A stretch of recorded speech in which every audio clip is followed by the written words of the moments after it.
My name is Brian, and I'm 55 years old. I work for a major piano school. That said, I'm not a full-time employee, I work part-time, 4 days a week. Why am I working part-time at my age, you ask? Well, let's save that story for later. I first encountered the piano when I was 3 years old. One day, my mother took me to visit a friend's house. There was a piano in that house. Her friend, Susan, had graduated from a music college and opened her own private piano school, but she temporarily closed it when she had a baby. She had planned to reopen the school once her child grew older, but for various reasons, she gave up on the idea. Afterward, she used her kindergarten teacher's certification to accompany children's songs and activities, something she truly enjoyed. When I visited, Susan would play popular children's songs or exercise music from that time for me. Naturally, I was overjoyed. It's rare to see Brian so excited. Did you know he liked music this much? Don't you play music at home? Of course I do. I played all kinds of music for him, even when I was pregnant. Like what? Vivaldi's Four Seasons, or, Mozart's Ein, and something? Ein klein Nacht music, you mean? Those are violin pieces. Maybe Brian just likes the sound of the piano. Exactly. That's right. As expected of Susan. She truly has an ear for distinction. Brian's got excellent rhythm, too.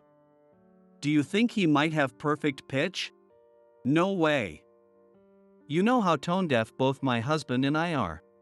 Parents' bad singing doesn't pass down to their kids.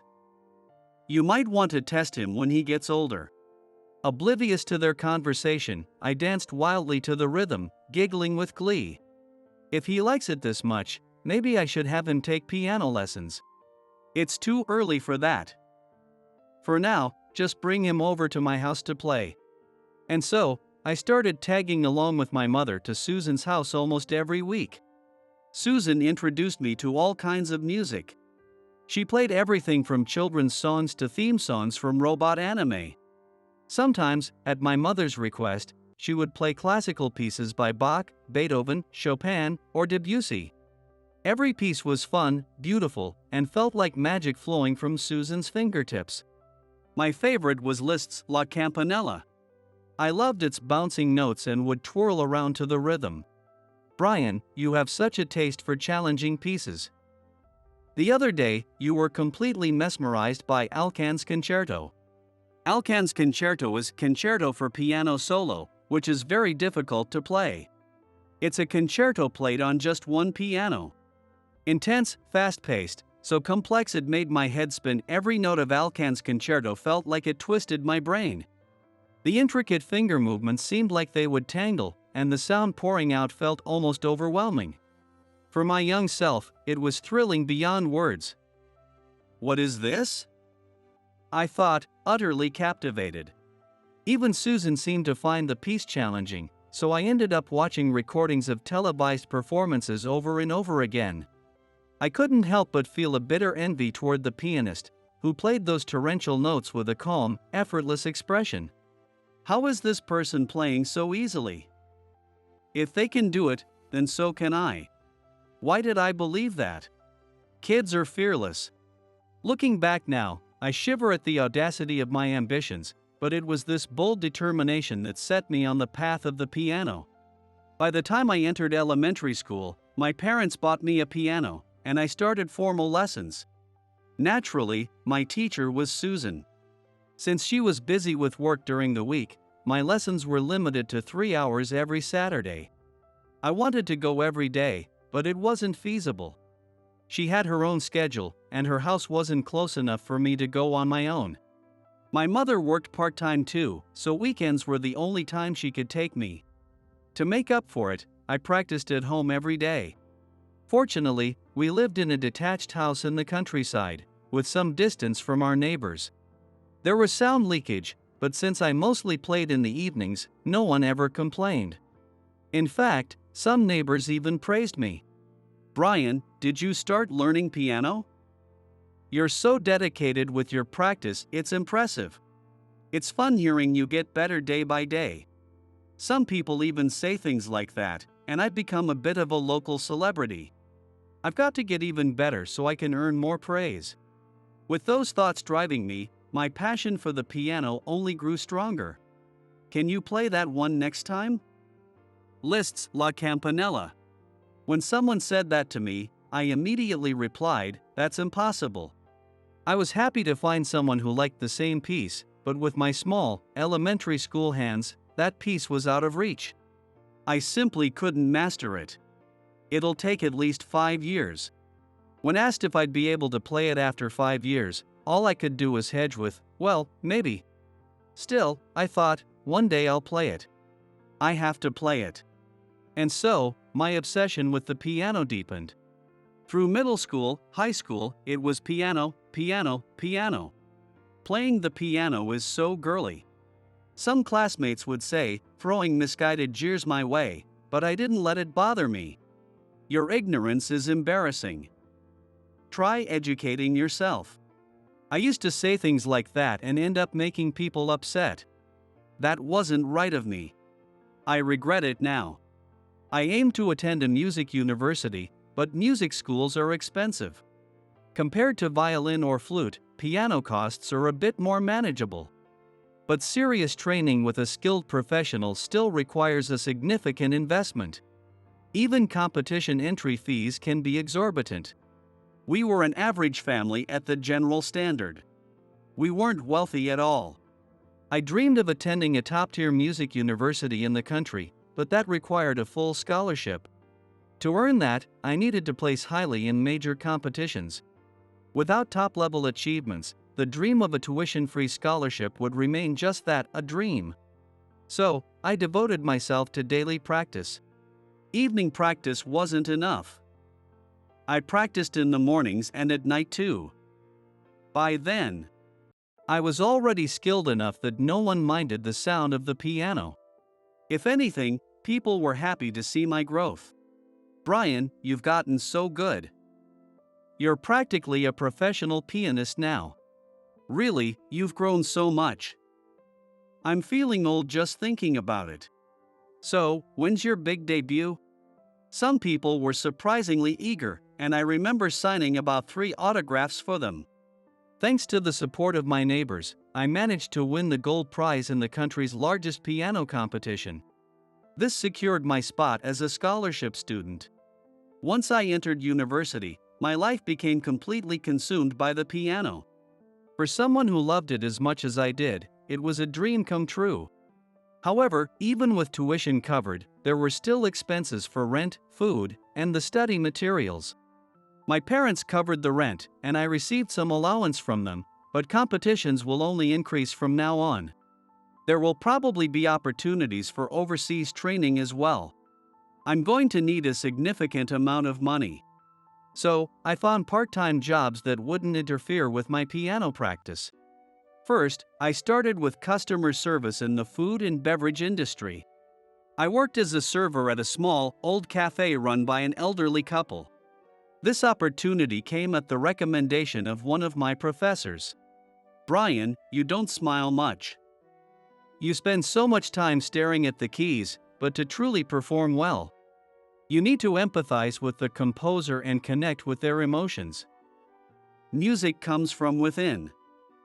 You should work on expressing your emotions more. Why not try a part-time job where you can interact with people, like in customer service?" That's how I ended up at the cafe. It was close to campus, and many people in the music world frequented the place, so I heard all kinds of fascinating stories. Over time, my network grew, my knowledge expanded, and I even started smiling more. One day, the owner said to me, "Brian, I know someone looking for a piano teacher for their child, a grade schooler. Would you be interested?" Honestly, I didn't feel ready.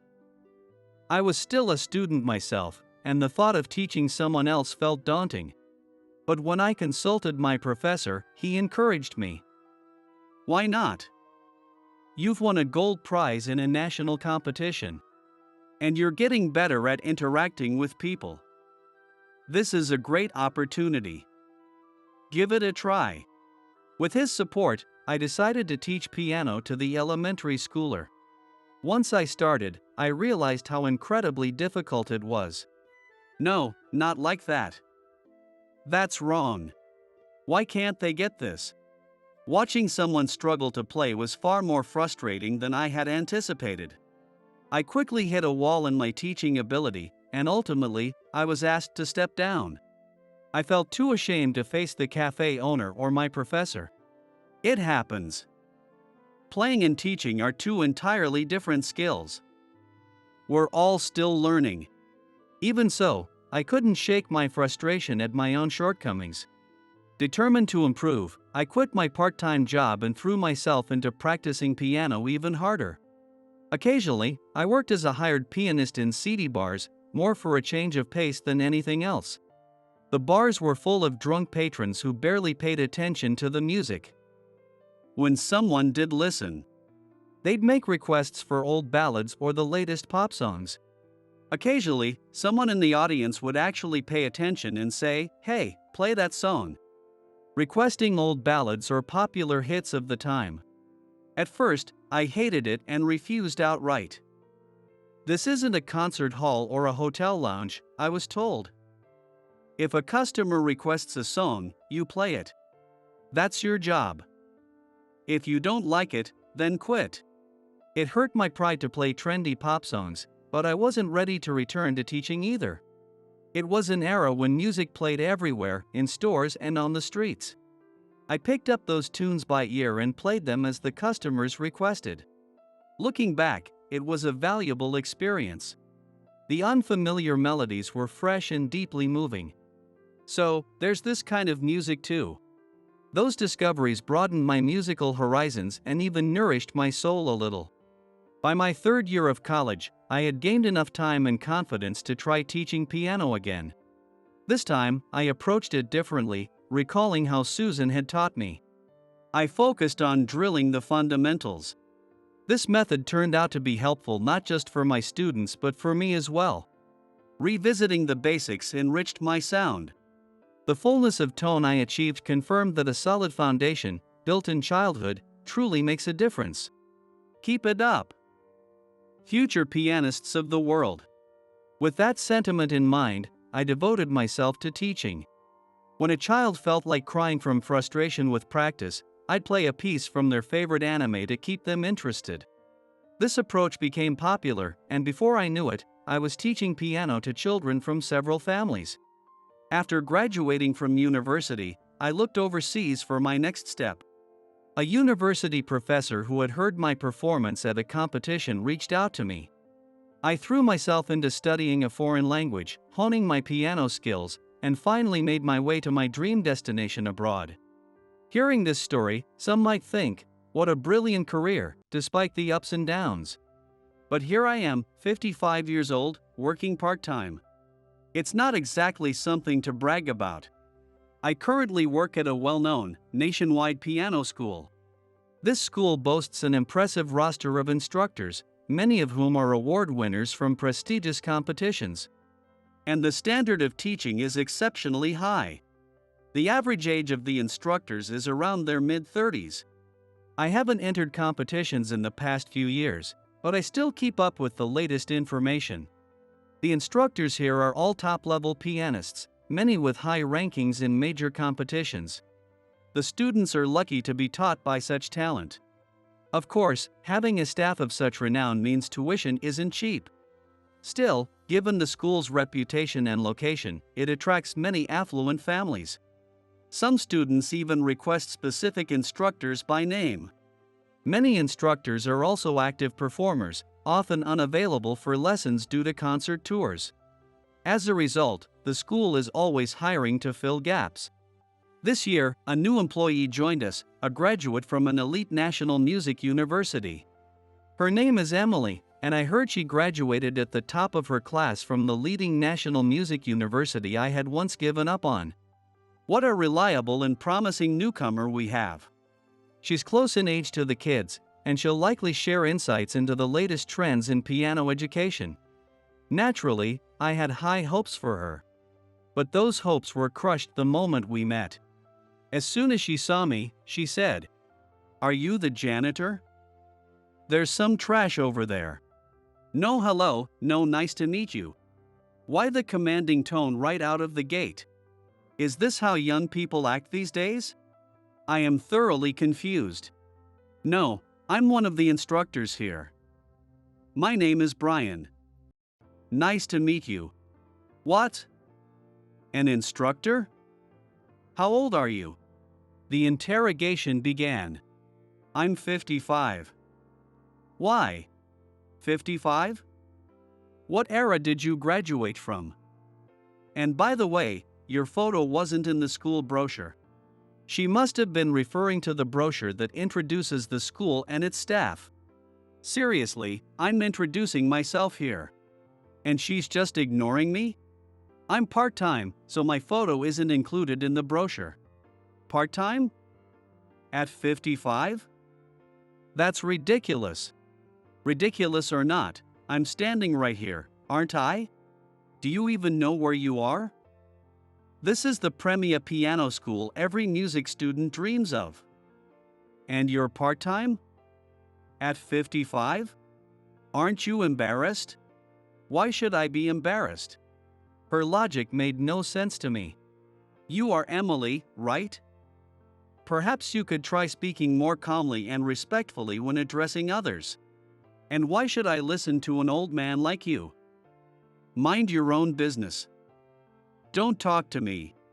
She might not want to talk to me, but I still had to hand over responsibilities to her as part of her onboarding process. After all, Emily was hired as my replacement. But could she really handle the role? Emily is incredibly talented. She was a rising star as a pianist, destined for greatness. For some reason, she chose to work here. Take good care of her. Despite his confidence, I wasn't so sure. No matter how skilled she was at playing, this was a piano school. The students were children. Could she handle teaching them? I felt uneasy, but when it's an order from the director, you have no choice but to comply. Emily, you'll be taking over my students. No way. Excuse me? I'm not teaching the low-level kiddies you've been handling. Why should I, a graduate of the country's top music university, waste my time on them? It was as if a child was criticizing other children. Was this projection from a similar mental maturity? Could it be that Mr. Harrison's judgment is starting to waver? I can't help but feel a tinge of unease. Those kiddies are your students now. Teach them the basics of piano. You want me to teach the basics? Me, who swept through countless competitions. Yes, Emily. Your achievements are impressive, no doubt. But there are instructors here with even greater accomplishments and more experience. Here, you're at the bottom of the hierarchy. You need to understand that. Emily glared at me as if I'd insulted her ancestors. I don't need a lecture from you, old man. She snorted and stormed off. There wasn't much I could do but hope she'd understand in time. For now, I gathered the student materials and placed them on Emily's desk. I attach a note that says, "Please review this before the lesson." 20 minutes before her first lesson, I waited outside the classroom to discuss things with her. On her first day, I wanted to make sure everything was clear before the lesson began. But the moment she spotted me, she turned and walked the other way. Emily. Even when I called out, she never turned around and just disappeared, leaving me no chance to talk to her. Left with no choice, I waited outside the classroom door. Finally, 10 minutes before the lesson, she showed up. Emily, cutting it a bit close, don't you think? Emily, are you listening? I don't have time to listen to a part-time worker. It's about the handover. Did you review the materials I left for you? I did. Your first student today is Madeline. I said I read it. Leave me alone. Well, even so. Enough. Know your place. Don't act so self-important just because you're a part-timer. Part-time. Didn't she understand that in music, every part matters? Just then, Madeline arrived. Brian, hello. Hello, Madeline. This is Emily. She'll be teaching you from now on. Emily? Hello, I'm Madeline. Your lesson is starting. Get in the classroom. What happened to basic greetings? I couldn't help but wonder what kind of lesson she was going to give. The worry gnawed at me. I really wanted to step into the classroom to observe, but I didn't want to make Madeline nervous. Besides, even if I asked, Emily would never allow it. She graduated from the country's top music university. And as the valedictorian, surely, she's well-versed in fundamental teaching methods. I decide to trust her and let her handle it. Suppressing my anxiety, I quietly leave the classroom. The 1-hour lesson ends, and it's time for the students to switch. I head back to the classroom and wait for Madeline to come out. Madeline, great job. How was the lesson? She didn't look happy. Were those tears in her eyes? What's wrong, Madeline? Were you nervous with the new teacher? Madeline has a tendency to be shy, especially around adults. That's why I emphasize the importance of being careful with her choice of words. I wonder if Emily paid attention to it. I had written it down in red ink on the note. I'm fine. Thank you. Madeline replied with a brave smile before heading home. Still, I couldn't shake my concern. Emily, can we talk for a moment? No. What? No? Can't she do something about her choice of words? She really should tone down her condescending attitude. Ignoring it, I step into the classroom. Madeline looked like she was about to cry. Did something happen? Nothing. I noted that she's sensitive to harsh tones. Did you take that into account? Do you have any proof that I spoke harshly? No, but this is a lesson. Of course, the tone might get a little firm. Well, even so. The next student is coming. Get out. I was forcibly ushered out of the room. While I was deliberating on what to do, the next student, Marcus, arrived. Hi, Brian. Hey, Marcus. Good to see you. You'll have a new teacher today. Got it. I wonder what kind of teacher she is. I'm excited. I watched as Marcus, full of enthusiasm, entered the classroom. An hour later, Marcus comes out, his lips pressed into a tight line. He looks frustrated, maybe even unfairly treated, and is trying desperately to hold back his tears. I've never seen Marcus like this before. Marcus, what's wrong?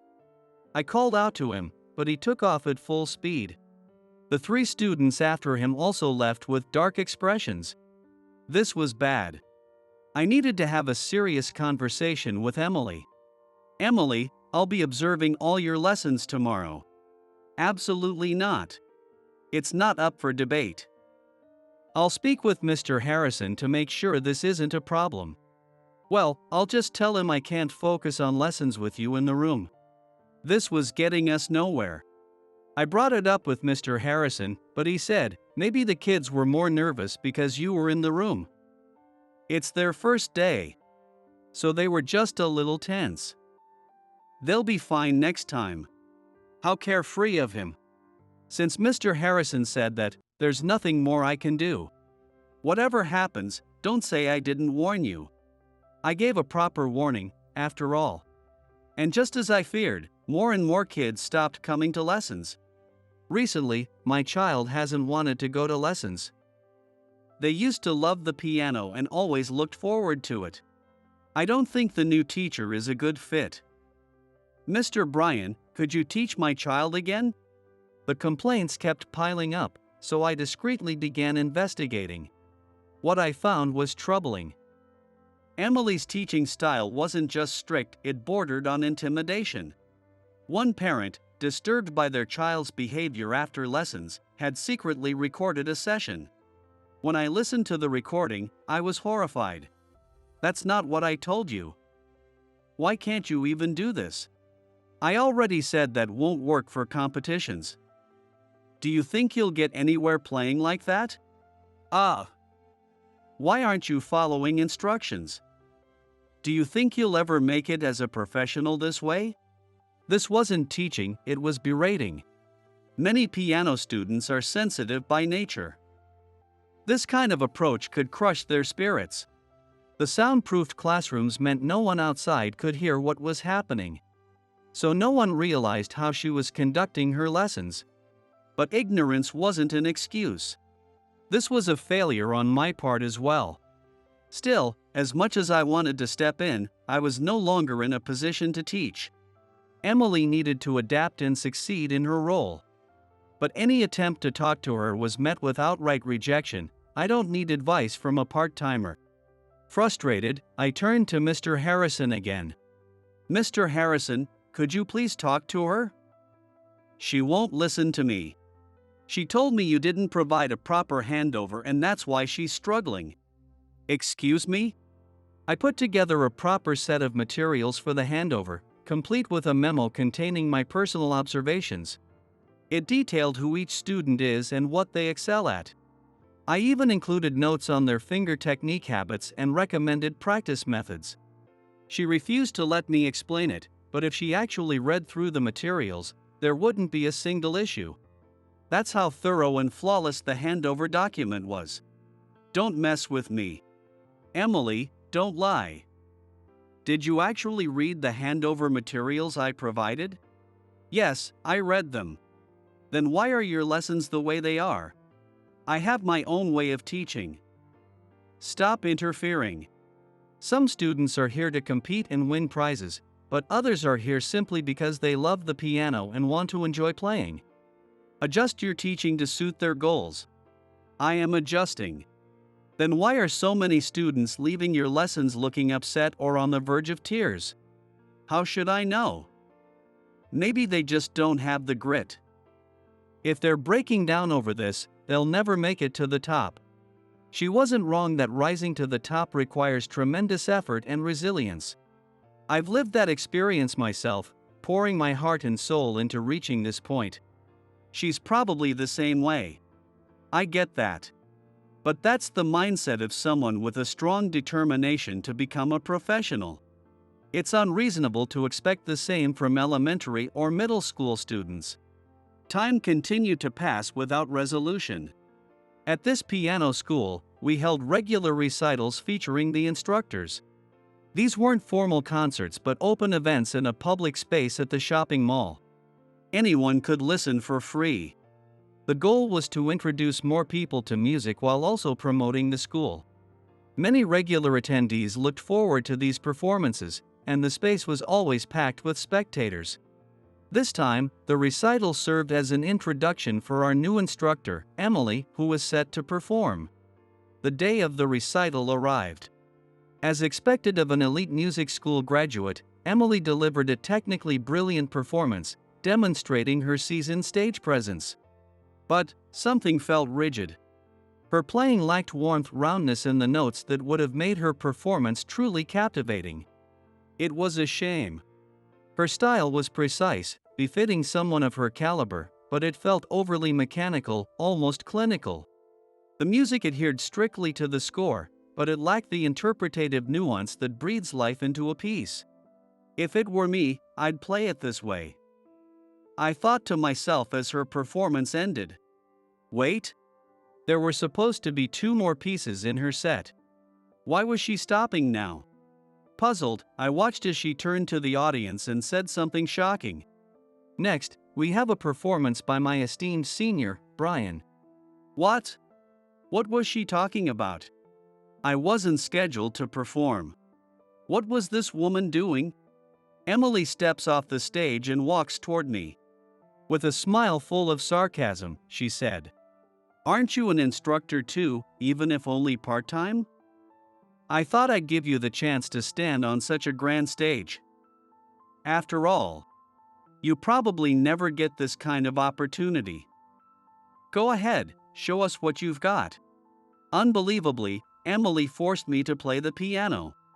She probably thinks I'm only capable of playing simple parts due to my lack of skill. She's clearly trying to humiliate me in front of an audience. I have my pride too. If she wanted a show, I'd give her one. Fine. I'll play something. Watch closely, Emily. With that, I decided to play seriously, throwing my heart and soul into it. The piece? Liszt's La Campanella. One of my all-time favorites. I took a deep breath, straightened my posture, and placed my fingers on the keys. Softly, delicately, I began. My fingers danced lightly across the keyboard, building momentum with a rhythmic elegance. Gradually picking up speed, my fingers dart busily across the keys. The lively rhythm is wonderfully satisfying. The audience lets out an impressed, "Oh." It seems everyone is beginning to be enchanted by my tone. When I glance at Emily from the corner of my eye, I almost burst out laughing. What kind of face is that? Her jaw's about to drop off. Emily's eyes are wide open, her mouth agape, utterly stunned. Getting more amused, I proceed to perform Islany. A piece so challenging that Balakirev himself lamented it was beyond his own ability to play. Even a piece demanding such extraordinary technique becomes a boundless realm of freedom in my hands. My mind drifted to the Caucasus as I became fully immersed in the cascading sounds flowing from the keyboard. Phew! This piece always drains me. But before I could catch my breath, the room erupted into thunderous applause. The audience rose to their feet, giving me a standing ovation. No. No way. How can a part-time old man play like that? Emily is the only one who looks stunned and completely panicked. The audience, swept away by the music, erupts into thunderous applause and cheers. The brilliance of the technique seems to have come across, but the kids just stare blankly. It was clearly too advanced for them. Composing myself, I start playing the theme song from a recent mega-hit anime. A song loved by people of all ages, it instantly captivates everyone in the room. I follow it with the movie version's theme song, finish my performance, and step off the stage. That was amazing. They played that song. I know it. Yeah, they were so good. The audience, still smiling, leaves the venue while exchanging such conversations. Seeing their happy faces, I couldn't help but smile. Music truly is wonderful. The piano is such a beautiful instrument. Why? Why? How can a part-time old man play such difficult pieces? Still stunned, Emily listens as I reveal the secret. After graduating from university, I enrolled at the Royal Academy of Music. Not because I had a specific teacher I wanted to study under, honestly, it was just because it sounded prestigious. Almost immediately, I regretted my decision. The academy was overflowing with geniuses, and to stand out required relentless, grueling effort. Over the years, I developed respectable technical skills and even placed in renowned international competitions. But something felt wrong. At some point, piano stopped being a source of joy. It became a mere tool for climbing the ladder of success. How could such music evoke genuine emotion? My sound grew dull, losing its warmth. I became nothing more than a mechanical piano player, hitting the right notes but lacking any soul. Inevitably, I faced failure. Though I had turned professional, audiences quickly grew bored of my uninspired performances, and I faded into obscurity. At my lowest point, when I thought I'd lost everything, Mr. Harrison reached out to me. "Brian, you need to find joy in music again. Children's music is wonderful, it's pure, without pretension or vanity. Just the simple, genuine love for sound. Why don't you come work with us?" Initially, I saw it as nothing more than a way to make some pocket money. But as I taught, I remembered something important. Music is supposed to be fun. Piano is supposed to bring joy. Sure, building a foundation can be tough, but beyond that lies delight and ecstasy. What does it matter if you can play difficult pieces? Technical mastery alone won't move hearts. The children are simply enjoying the music they love. Their finger movements and sight reading are all over the place, but their eyes shine, and their whole bodies are filled with joy. Yes, this is it. Just enjoying the sound, purely and simply. That's what music is all about. When I realized this, teaching children became a source of immense joy. In hindsight, I had taken quite a roundabout journey to get here. For students aiming to win competitions, yes, structured and disciplined playing is necessary. But for those who simply love piano and want to enjoy it, we should let them play freely. Forcing rigid methods on them and making them hate piano would defeat the purpose. Our job is to nurture their love for music and help them discover their own unique sound. That's what I believe we should be doing. Hearing this, Emily broke down in tears. Because no one ever said that to me before. It was always, practice more, get better, aim higher. They kept pushing me and pushing me. And then they said my sound was boring. It's just too cruel. By conforming to the expectations and pressures around her, she had lost her musical freedom. She couldn't become a professional or join the orchestra she had dreamed of. This teaching job had been her last resort. She was another victim of misguided instruction. Then you understand, don't you? What you're doing now is exactly what you hated being done to you. Emily nodded, tears streaming down her face. Then let's change that. Why not guide the children to do what you always wanted to do yourself? You could be the one to help them find joy in music. I know you can do it. I understand. Emily nodded sincerely, finally letting her guard down. I had chosen to work part-time so I could teach in a way that didn't conform to rigid manuals. I wanted to focus on individual needs and foster a personal connection with each student.